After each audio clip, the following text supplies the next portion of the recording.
konuğumuz var. Şef Janice Wong gelecek.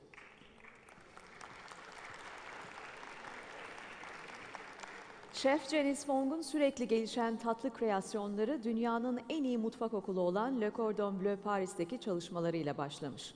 Tatlıların yemeğin en önemli unsuru olarak görülmemesinden rahatsızlık duyan Wong, 2 AM Dessert Bar açarak bu algıyı değiştirmek için var gücüyle çalışıyor. Bugün çok güzel bir çikolata sunumu var. Bir de tatlı yiyelim, tatlı konuşalım diyecek böyle minik çikolata ikramları da olacak size. Aman kaçırmayın diyorum. Alkışlarınızla davet ediyorum. Janice Wong geliyor. So wonderful to see everybody believing in this project.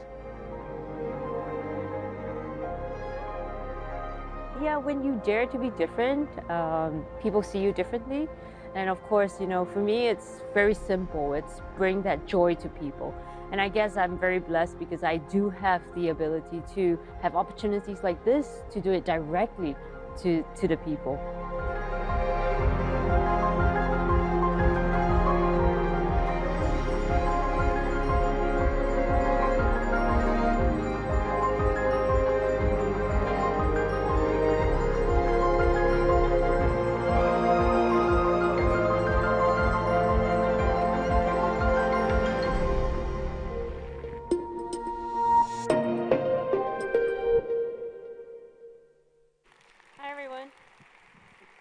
It's really good to be back again.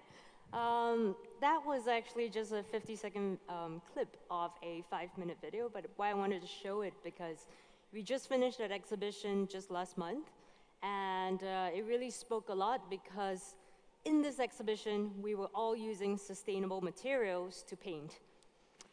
So a little bit about the past and what we do. Such a key word in our business today. So this is our dessert bar that we actually created about 15 years ago. And this is our only restaurant that we serve plated desserts. So it's all very relevant. I mean, as a pastry chef, you have different types of disciplines from restaurants to confectionery and also an artist. And today I want to bring about how sustainability and also the choice of materials that we use and the power that we have that we can make this change. So these are some of the desserts, tables, the lab that we have in Singapore that we had before to use for research and development. The desserts that we are plating up, the choice of materials and ingredients, and our tagline, your world is your imagination. So 3 years ago, I was here on the stage really talking about edible art and pushing the boundaries and imagination. Now let's lock that up. And let's talk about sustainability today. So I'm bringing you through the type of things that we have done in the past, which is, for example, artworks like this. But you know, we were using materials such as plywood, carpentry work, boards, and we were not really thinking about the types of materials that we were using as an artist. So I'm a food artist. I paint a lot with chocolate, marshmallows, anything you name it. As you can see from the first video, we actually do that as a big buffet, for example. This is for World 50 Best. This was many years ago. Again, you know, we didn't really put much thought into also really pushing the boundary of using sustainable materials. So this was using plywood. But the video you saw earlier that fed 4,000 people, we used reboard, which is again another type of material that is much cheaper, but yet it's recyclable material, and it's also hard. So we managed to paint, you know, with it and be able to feed people. So what I'm trying to say is, you know, not just only food on the plate, but as an artist, we're able to make the power to change. So some of the ceilings, as you can see, the boards that we've done before, these are all amazing work that we've done before, but my purpose is really pushing the boundary for the next generation of artists and chefs on the choice of materials that we use.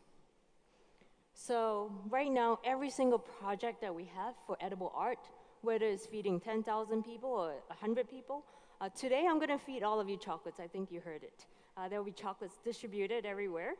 And so with that in mind, we're always thinking what materials we can use. This is acrylic. I'm not very proud of it, but this is 10 years ago that we were doing it. And now we have to think different. How can we use, like wood? Let's say somebody was throwing away a piece of wood, we're collecting it, we're repurposing a lot of our products into food experiences. So this is our next step. It's a lot more work, it's a lot more costs involved because it's time costs, but because we can make the power to change, we're doing that. This is one of the artworks that we did in Korea. And for me, I really wanted to take again the next step of installations that last forever, to use, again, very, very different materials on that. So we're working, and I'm going to show you what are the material choices that we're really trying to push the boundary on. All right, and the third discipline I have, so you've seen the art side of it, the dessert part of it, and now the confectionery part of it. Everything is super relevant because whether it's in a box, whether it's in an exhibition, we need to make these choices. Now you see these chocolates? We're gonna pass them around now. You get to taste. It's the red one is chili and the brown one is coconut sugar. It's pandan gula melaka in our country. It's a very delicious flavor. And so you can see these boxes here that I brought today. We've always used paper, but the problem is we have to matte laminate it. And I also want to talk about Mitsuharu, who brought the banana paper. That was really awesome. But how do you relate luxury products with sustainable material? This is something that we've been working on for 10 years. I mean, it's hard. It's matte laminated, it's recyclable, plastic, but we have to make the choice of change. Should we use pulp and put it in our chocolates? Should we use brown paper, for example? Awesome. Chocolate is not an easy product to transport, so I want to show you a couple of these boxes. We've used paper pulp to kind of house the chocolates before. It failed, of course, because it's not easy and it's stained. So when you talk about choosing sustainable materials for confectioneries, this is our one biggest challenge. All right, the next one. So you've seen all three brands, and I'm taking you there. I'm taking you through this personal journey of mine because COVID happened. I think for those who know me, I've been painting, and 3 years ago we did a huge painting here. For those who were here and remember it, we did edible art on stage together. However, COVID happened, everything was a standstill, it was super chaotic. What did we do? We decided to plant cocoa in Singapore. As a pastry chef, for so long, I've not seen chocolate until I was 30 years old. So I said, and we're all confined in a very small island. I think out of all the guest chefs here today, I'm probably maybe one out of a few of us who are from a very, very small country. Our country is so small, it's a city, but we're dynamic. So we decided to create a new brand called Pure Imagination, Bean to Bar, and to plant cocoa in Singapore. So it all started with a dream, right? There's literally no land in Singapore. And I want to give you statistics because it's very important. Now, if I were to rent 1 hectare of land in Singapore, it cost me 4,000 Singapore dollars, about 3,000 US, a month, 1 month, $3,000 to rent 1 hectare of land. If I were to plant 1,000 trees per year, I would plant 1,000 trees, I would lose $80,000 of operational cost and also just cost of fertilizers and goods. So there's no way I could rent the piece of land in Singapore and plant 1,000 cocoa trees. Okay, so that dream was shattered. So what do? Now, food source is super important in Singapore. I think the pandemic has taught us a lot that we were reliant on too many things. For those who don't know, Singapore ran out of chickens because Malaysia cut us off. So for a moment of time, we had no chickens. We had to really find a lot of different types of sources of food. So then, you know, when you really think about our food source and our education in Singapore, and even Asia, it's not that much. So we decided to really bring cocoa education to the nation. And that was the purpose of setting up a new brand called Pure Imagination. Now I'm going to play a quick video.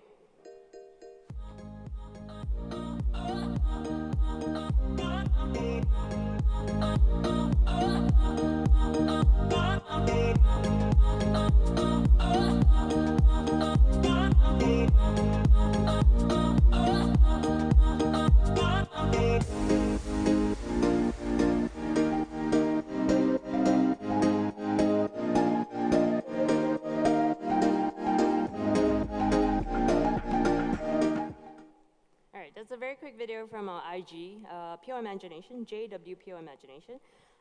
Believe it or not, after a year of work, what we did was we went out to the islands, we went to Gardens by the Bay, we went to all our national parks. And for those who have been to Singapore, it's a beautiful city.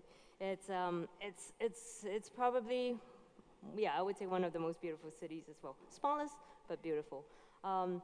And you know, we cleaned up all the cocoa trees. They were terrible. They were like black and they were diseased. So we started pruning them and we started to clean it all up.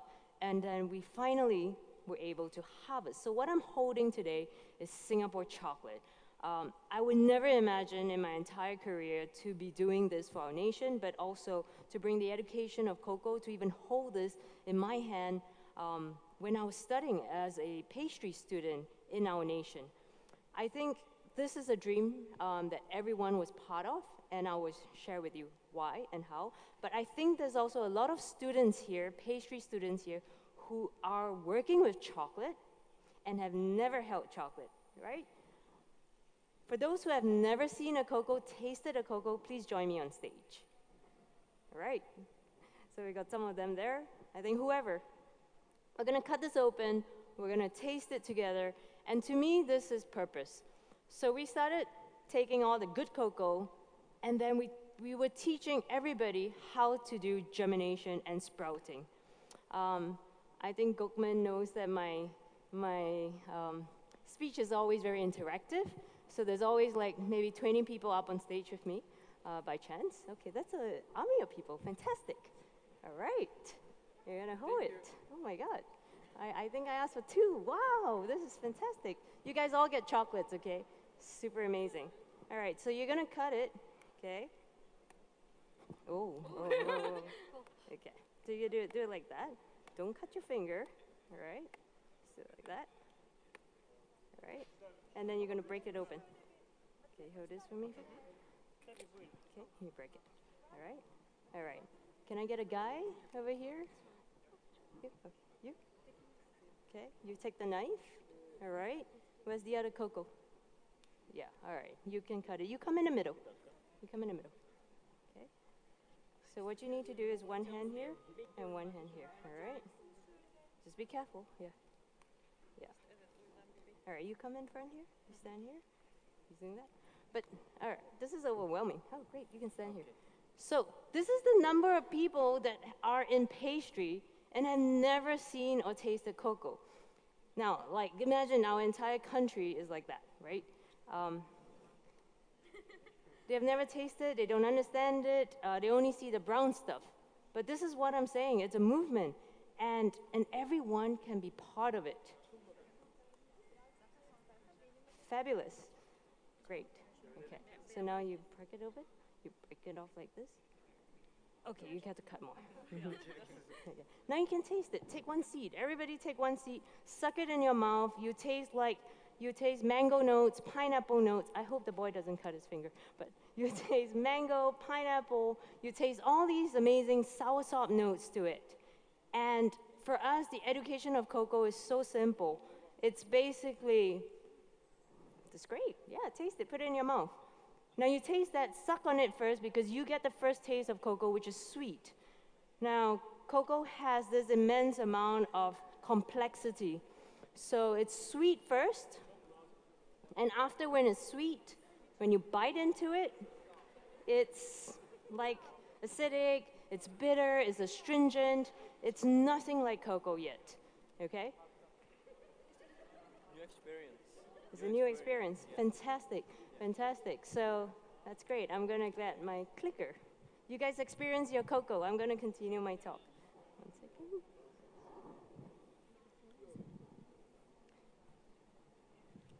But it just goes to show you how overwhelming it is that in one country, one nation, that many people don't have that education, all right? So while that's happening, I'm gonna play a video. But this is a farmer from Ecuador. So in the pandemic, a lot of people were basically losing their income. A lot of people were just short of, demand for it. So they lost an entire year's worth of income. And we got them to make videos for us so that we could tell the stories to the world. We would buy up the entire year's worth of crop, 200 kilos, 300 kilos. You know, to us, the farmer stories were very important. And because we have the power to do it and make that change, that was just really amazing. Thank you guys. You guys get more chocolates later, I think. I'm very happy Where's to be Idris? producing We got to give all of them the little report packets as with well. our special We got guest. little packets of chocolates for all of the pastry students here as well. Thank you very much. Thank you. Thank And you. I hope you can enjoy the chocolate as much So as you can see these are farmer stories. And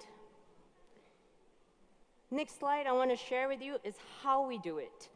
Now you've seen the power of just bringing education to people, so simple, but how? So I knocked on a lot of doors in Singapore, bringing food source, food education to our nation, and I think the only way to do it was to borrow land. And we knew that the schools in Singapore were fantastic. I mean, our education system is great. So this is the principle. This is one amazing principle in a school, right at the bottom. The top photo is my team over there, we're pastry chefs that were planting cocoa. So we knocked on the doors, and right in the schools, we started planting lots and lots of cocoa trees.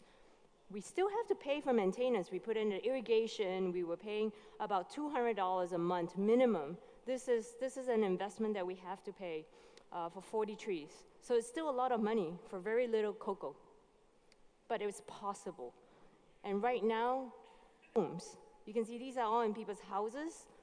We give them the know-how on how to grow their own cocoa, how to take care, what type of fertilizers to do it. But I think when there is a problem, there's a way. And it's in homes. And again, kids. So imagine a very young kid, 6-year-old Singaporean, tasting fresh cocoa. This would never have happened 30 years ago. But this is our mission now, to bring more and more food education to our nation. Again, then of course we started experimenting a lot with cocoa. So our next stage is, of course, not only teaching people how to grow their own cocoa, but how do you ferment it? I mean, nobody really has a know-how on how to ferment it in Singapore. Instead of using these big wooden boxes, we managed to find a way to ferment it without the old tradition. I can't disclose how, but if you invite me back a few years later, I would be able to experiment it here and show it to you. And we could do it in basically 1/5 of the time. 20% of the time that you take to ferment cocoa, we found a way to ferment it faster, better, and also lots of new techniques and technology. So this is one of our H bars, our workshop, teaching people a lot how to roast the cocoa. And next. So then talk about, you saw what I did with the chocolate boxes, right?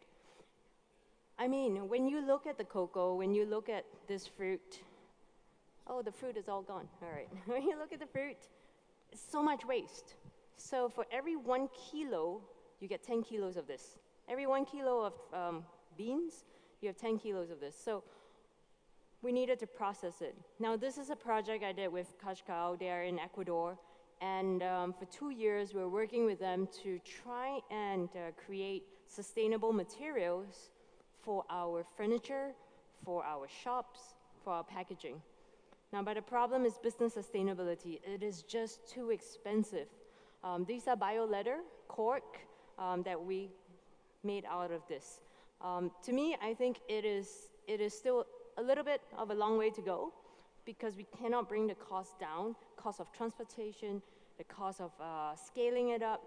When we need to produce 100,000 boxes, that's where it makes a difference. If I'm just producing 30 boxes, we can do it right away. So this is our challenge right now, to really scale up biomaterials. And of course, you know, with more demand, with better costs of supply, better costs of transportation, we'll be able to really push the boundary and never know. I mean, we've actually already made our first prototype of our packaging. Everything is chocolate. So outside husk, inside chocolate bar. Now this is the cork material. So you can see like that's another different type of density. Now that's the material from the cocoa husk. This is something that we do have in Singapore, but it's a project that we work with Kashkao. It's a really nice brand that we work with. Next, we also tried, you can see a lot of our packaging is very fancy. This is made out of mushrooms. So again, we're constantly pushing it, constantly trying, but my challenge and our challenge is really the cost of sustainable materials for confectionery. But just imagine, confectioneries that you eat today, all your packets of plastic, all that aluminum, we need to make that change. And this is mycelium. I think it's not a new material. It's been done a long time. We were prototyping this for our mooncakes this year. So this is one of the mycelium packaging. But Janice Wong brand is a bit of affordable luxury. It's colorful. So it's very hard for us to showcase luxury and sustainable. But this is our mission. So these are some of the farmers that we work with in Colombia. Really help them out as well. And so for us, it's very important that we reach out to them and also take their raw materials and their waste. So this is some of the bean to bar that we have with all the different countries. I won't say too much about it, but you can see it on our website that under direct trade, we put all the farmer stories there. We want to collect more and more farmer stories and support them. It's only because we're very small and because we can. So our next mission to support us in the cost of doing this R&D is to get the entire nation to help us to plant a plant. So we've actually been able to raise some funds, and each plant costs about $40 first because the cost of soil and fertilizers are very expensive. I brought 2 plants. They are Singapore cocoa. Do you want it? Okay. Oh, you have a question? Yeah, sure. You want the plant? Okay. But yes, for those who have a greenhouse, I highly recommend. If you have a greenhouse, try it. It can work. Friends in Europe have done it before as well. I know Turkey, it snows, so it's going to be very difficult. For those who are going to take this plant, this cocoa plant back with you, I will give you a deck of how you can plant your own plant, okay? How you can grow the cocoa. We have a deck for you. It's like a 30-page deck with the brands of fertilizers that we use, the type of soil, how deep you should dig the hole, and problems. If you face insects and problems and all that, the deck has it all. So for us, it's all about education and bringing it to the people. And I feel that everybody here can be a farmer, can help the ecosystem, and you can actually educate the next generation, this generation, on the type of food. Yep, you have a question? No, you want the cocoa? Okay, I'm gonna give the 2 ladies then. All right, here you go. You can take it later. Okay. So I have my last video, and with that, I thank you very much for coming here, and it's such a pleasure to always be back in Istanbul, and I hope this has really helped to kind of inspire even your nation. One seed of an idea can make a huge change. Thank you. I wanted to live in the Amazon to learn all about cocoa. But my mom was like, no, it's too dangerous. But you know what? I went anyway.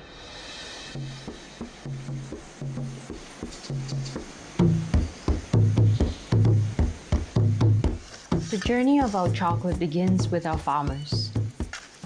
Direct trade means we have personal relationships. We know exactly where our cocoa comes from. It means we can be sure it's grown sustainably. Bean-to-bar chocolate processes are straightforward, yet complicated. We start with the roasting of the beans, winnowing, which means separating the husks from the nibs, conching the nibs to a fine grind, and then tempering the chocolate. When I said I wanted to be the first to produce Singapore single origin chocolate, people thought I was crazy. We don't have much space and import 90% of our food. Where are we meant to grow the trees? Everywhere. We want to plant at least 1,000 cocoa trees. Singapore is known for many things. Maybe one day, chocolate will be one of them. Because for us, developing new flavors, pushing the boundaries of fermentation and aging, and experimenting with new techniques is at the heart of what we do. It's about inspiration through ideas, taste, and imagination.